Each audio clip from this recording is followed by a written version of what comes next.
Silav roj baş, hevanla hevidarım herkes başı. Ka dengimiz baştı ve müşkere mahara dengimi kontrol kın u tamam em hema despetkin. İrud xwazim basa netewek bi bikim le netewek bi le Amerika'ya basa Kurdistan'e hatekirin kan binerin welatên endamê netewek bi çawa bahs dikin nûnerên van welatan Kurdistanê çawa nas dikin çi pêşniyaz dikin û xêr e tam divê demê de paraniya rûniştina li netewek bî mijar Kurd û Kurdistan bû hikûmeta ku divê were avakirin ew bû ka em binêrin nûçeya ku min divê mijarê de ji Rûdawê girtiye dixwazim bi were parve bikim ji ber ku peyamnerê Rûdayê li wê derê ye çavderî wî hene şîroveyên ku wî kirine û em jî hem tiştan lê zêde dikin wekî agahî em bi were parve bikin hevan no ez hema binêrim tamam e ez bêjim qey deng baş e mala we ava li Amerîkayê Konseya Ewlehiya ya Netewek bî bang li Herêma Başûrê Kurdistanê kir ku hikûmeta nû di demekê nêz de ava bike. Konseya Ewlehiya ya Netewek bî di çarçoveya mîsyona alîkariyê ya Netewek bî ya ji bo Iraqê de jê ra dibêjin UNAMI li ser mijara Iraqê civiya hem ji bo avakirina hikûmeta nû ya Herêma Kurdistanê hem jî ji bo çareseriya pirsgirêka di navbera Bexda û Hewlêrê de bang kir. Yani nîqaşekî li ser Iraqê bû di vê çarçovê de jî qismekî mezin yê axaftinan li ser Başûrê Kurdistanê bû. Ji Çînê bigire heta Amerîkayê, welatên Avrupayê, welatên Asya, welatên Ereb hemî di derexê Başûrê Kurdistanê de fikrê xwe beyan kirin. Nûnerê Iraqê yê li netewek bî pêşniyaz li Başûrê Kurdistanê dike ka em binêrin tê de çi heye. Hema fikrê hevbeş ew e ku hikûmeta Herêma Kurdistanê dibêje divê were avakirin. Nûnerê taybet yê netewek bî yê Iraqê Muhammed El Hesan dibêje piştî hilbijartinên parlamentoyê yên serkeftê yên li Herêma Kurdistana Iraqê bi 6 mehan hê jî hikûmetekî nehatiye avakirin. Bêguman mifte çareseriya pirsgirêkên dûr û dirêj ev e ku divê balê bidin ser armancên hevpar ne ser dabeşbûna partîzanî. Di hêşê min de tu goman tu şik tune ku aliyên tekildar yên li Herêma Kurdistana Iraqê wê karibin hikûmetekî jî hatiye ava bikin ku dê di hizmeta berjewendiyên gelê Herêma Kurdistanê û Iraqê de bin dibêje. Yani milletê Iraqê tevahî bas dike. Ev axaftina nûnerê Iraqê yê li netewek bûye. Nûnerê taybet berdewamî axaftina xwe domand û dibêje pirsgirêkên di navbera Herêma Kurdistanê û Bexdayê de divê li gorî destûra bingehîn bi diyalogê werin çareserkirin. Li aliyê din welatên din yên ku xwe îfade kirin di derbarê Iraqê û Başûrê Kurdistanê de Rûsyayê, Brîtanya, Fransa, Koreya Başûr, Yunanistan hemabêje hemû endamên Konseya Ewlehiyê yên li netewek bî li Amerîkayê bangê Herêma Kurdistanê kirin ku hikûmeta nû ava bikin. Çima dibêjim Amerîka ji ber ku netewek bî şaxê wî li Ewropa li Jenevê ye dem bi dem li vê derê jî li Jenevê jî civîn têne kirin lê anha civîna ku em behs dikin li Amerîkayê ye.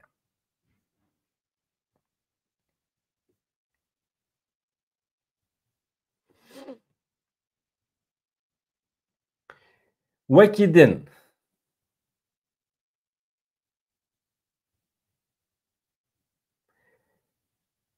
yani Yunanistan ji Yunanistanê bigire heta Rusya, Brîtanya, Fransa, Koreya Başûr gelek welatên endamê Konseya Ewlehiyê bang li Herêma Kurdistanê dikin banga wan hevbeş hikûmeta nû ava bikin.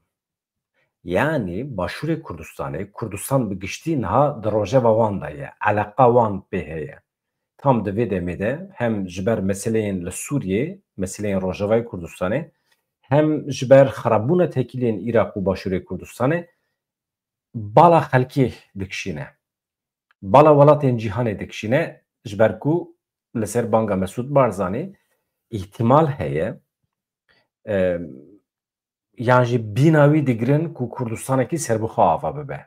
Eger Iraq li hev neke wekî numune meseleya mûçe maaş hebû aniha hêzên hevpeymanî ketin dewrê hemî maaşên pêşmergeyan ji alî hêzên hevpeymanî ve tê dayîn. Amerîka serkêşiya wan dike welatên Ewropayê hene. Yani Iraq hêjî red dike maaşan nade çünkü dahata petrolê dixwaze. Rusya dibêje diyaloga avaker pir mühim e. Yani axaftin lazım e.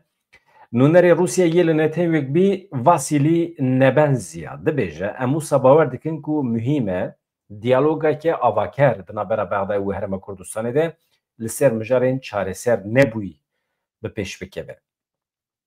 Yek ji mijarên çareser nebiye hin heremên ku li ser wan nîqaş têne kirin wekî Kirkûk wekî deverên de û her wiha ewlekariya van bajaran, hilbijartinê li van bajaran, mesela perwerdehiyê jî heye, mesela maaş mûçe û mesela parvekirina petrolê ya herî mühim.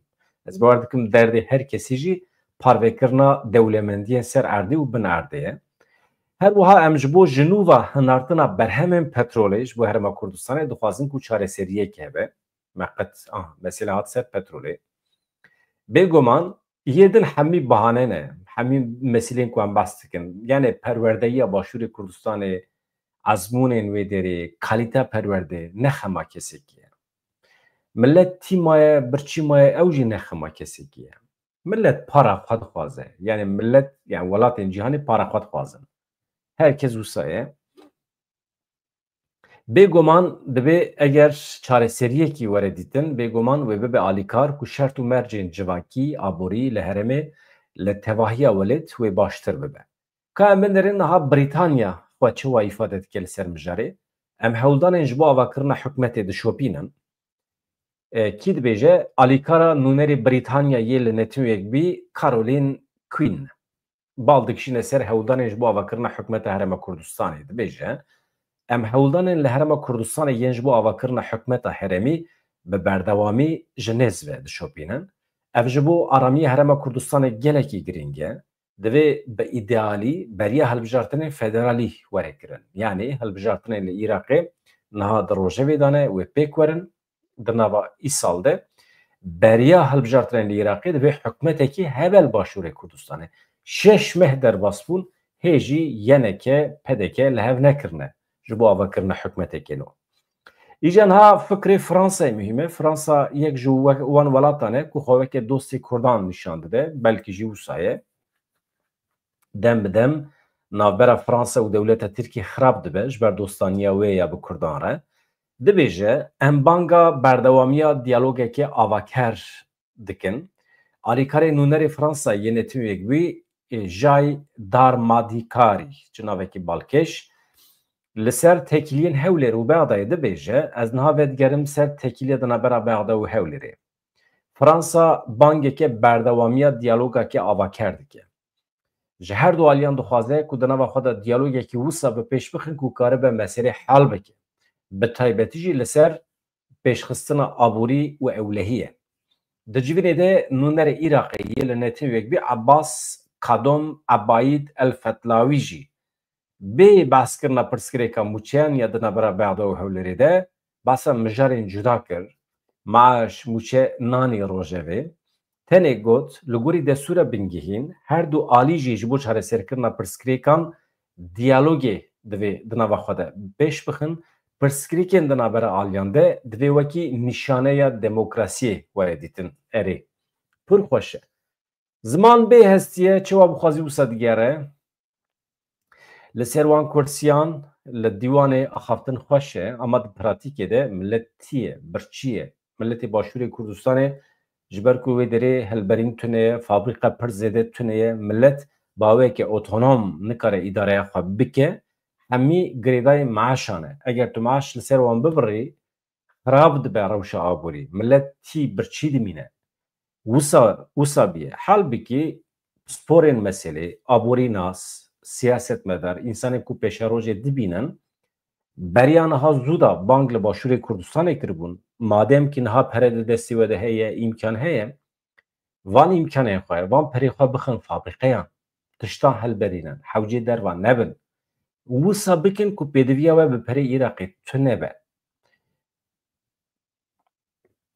Eşxan van fikrîm dizanin. Di civînê de nûnerê Iraqê yê li netewek bî behsa mûçe nake, behsa meseleyê nake, ji xwe re xweş behsa demokrasiyê dike. Iraq dibêje hêzên siyasî li Iraqê nîşaneya demokrasiyê ne. Nûnerê Iraqê yê li netewek bî Abbas dibêje hêzên siyasî li Iraqê nîşaneyeke demokrasiyê ne, nîşaneyeke baş ya dîmena siyasî ne, em vê yekî li gelek dewletên demokratîkên li çar aliyê cîhanê dibînin.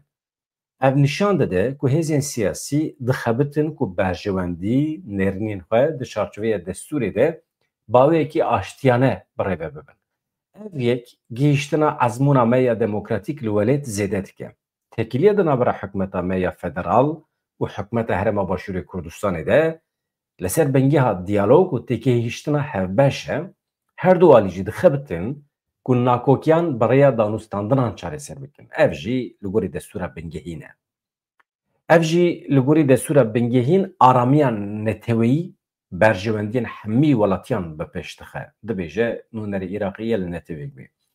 Îjar Çîn jî xwe îfade dike li ser mijarê. Em alîgirê diyalogê ne. Elbet herkes hemfikir e li ser vê meselê. Kiye nûnerê Çînê ye li netewek bî Zen Shuang ragihand ew ji bo çareserkirina pirsgirêkên di navbera hikûmeta navendî ya Iraqê û hikûmeta Herêma Kurdistanê de piştgiriya diyalogê dikin. Dîplomatê Çînî dibêje ji bo çareserkirina nakokiyên berdewam ên di navbera hikûmeta Başûrê Kurdistanê û Iraqê de hem alîgirê diyalogê ne û hem jî alîgirin ku milletên wê derê bikaribe di nava aramiyê de bi hev re bijê. Iraq hîn jî bi gefa terorê re rûbirî ye. Divê civaka navnetewî di vî warî de piştgiriyê bide Iraqê. Shuang her wiha diyar kir ku Çîn pêvajoya veguherandina welatiyên Iraqî yên li kampa Holê ya li Sûriyê pêşwazî dike, yani baş dibîne. Yani binêrin koçberên li kampa Holê ku gelekî wan malbatên Daişiyan e bala Çînê dikişîne ê li Rojavayê Kurdistanê. Dibêje em gelekî kêfxweşin ku qismekî ji wan koçberan karibûne vegerin Iraqê, Iraq pêşwaziya wan dike û em alîkarî din wan. Yani vê derê de em fehm bikin her tiştek ku li welatê me pêk tê bala cîhanê dikişîne ser xwe. Çünkü insan edî me dişopînin, me teqîb dikin. Di civînê de ji bilî pirsgirêka avakirina hikûmeta nû ya Herêma Kurdistanê û pirsgirêkên aborî di navbera Bexda û Hewlêrê de hilbijartina Iraqê jî hate rojevê. Netanyahu got ew ê ji bo hilbijartinekê azad û adîl alîkariyê bikin bikevin nava hereketê. Niha Kurdistan bi vî şeklî li Amerîkayê li Netanyahu hatiye guftûgû kirin. Hevan not tiştekî din dixwazim bu ara parve bikim. Ew jî binêrin. Tamam. Niha ev min ji dîmenên ku di derbarê êrişên İsraîlê yên ser Xezayê de hatine parvekirin, min xwest ez bu ara parve bikim. Heqeten felaket e. Şerma mirovahiyê ye. Sal 2025 însan hê jî dikarin ji birçînan merezarî bibin. Li Gaza rewş gîştiye ber felaketê.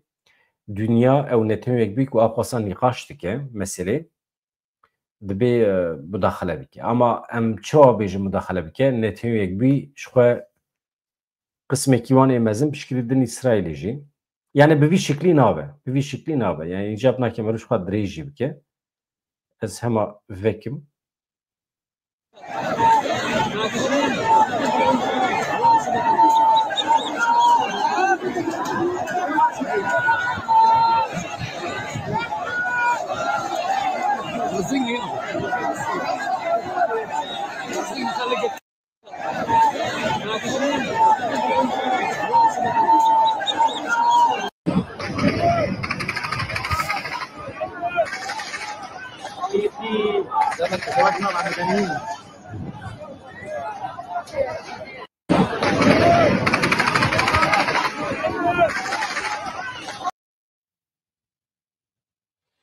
Mesele ew qase. Tamam.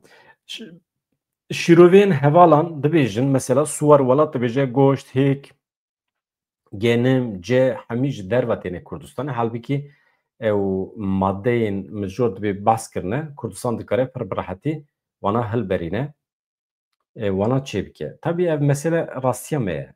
Îja ya erdê Kurdistan ew qas dewlemend e, ava Kurdistan ew qas zêde ye her insan her malbat dikare li gundê xwe zêviyê xwe bajû dikare bi bostanan îdare xwe bike.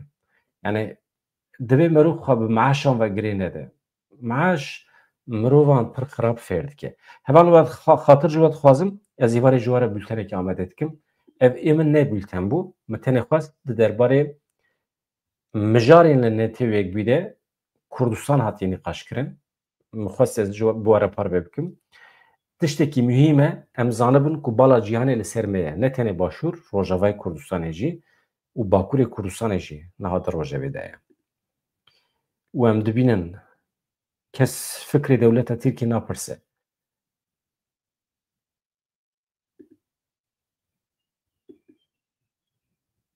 Bi hêviya rojên xweş azad, êvarê li bername bin bültenekî berfireh amade dikim. Dem baş, silav.